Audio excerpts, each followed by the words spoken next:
CTCBIOPSY A10 Product Demonstration. Blood sample collection. Collect 5 mm of blood sample with purple-capped K2 EDTA anticoagulant tube. Sample storage. If the blood sample cannot be processed within 2 hours, please store it vertically in a 4-degree refrigerator less than 24 hours. Blood sample treatment. Take out the blood sample stored at 4 degrees and restored it to room temperature for 30 minutes. Add 375 microliter of 8% PFA to 15 mm of centrifuge tube. Dilute 8% PFA by adding normal saline to about 3 mm. Take out all 5 mm of blood sample and add them to the diluent. Add normal saline to 15 mm. Gently invert and mix it. Stirring at room temperature for 10 minutes to prefix the cells.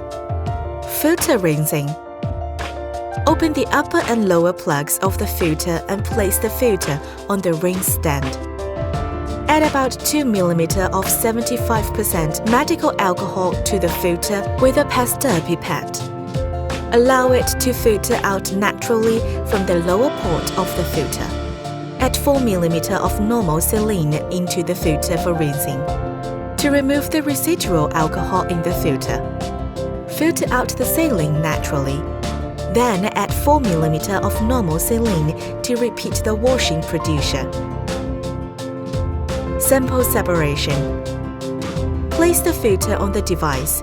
The lower needle pierces through the filter. Transfer the blood sample to the filter in stages to avoid air bubbles. Running the procedure.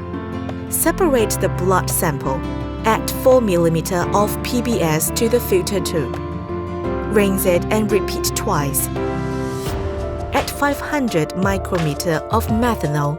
Put it at room temperature for 1 minute. Membrane removal. Remove the filter membrane. Put the membrane flat on the slide. Dry it naturally for 10 minutes. Add 5 micrometer of methanol dropwise to the blank of the slide. Put the filter membrane flat against the methanol. Dry naturally for 10 minutes. Staining. Draw a closed circle with a histoplasty pen. Let dry for 2 minutes. Drop 100 micrometer of staining solution on the membrane. Stain for 1 minute. Discard staining solution A. Washing the remaining staining solution for adding 300 micrometer of PBS. Add 300 microliter of staining solution B. Stain for 120 seconds. Discard staining solution B. Add DDH2O to wash the residual staining solution until no color remains on the filter membrane. Replace the filter membrane with a new slide. Affix it flat. Bake it at 50 degrees for 40 minutes. Add appropriate amount of film sealer to avoid air bubbles. Bake it at 50 degrees for 30 minutes. Daily maintenance. Clean the filter by adding cleaning solution. Run the device cleaning mode. Film reading. Use 20x objective lens to find cells. Use 40x objective lens to read the film. Use 100x objective lens to take pictures. All steps are now complete.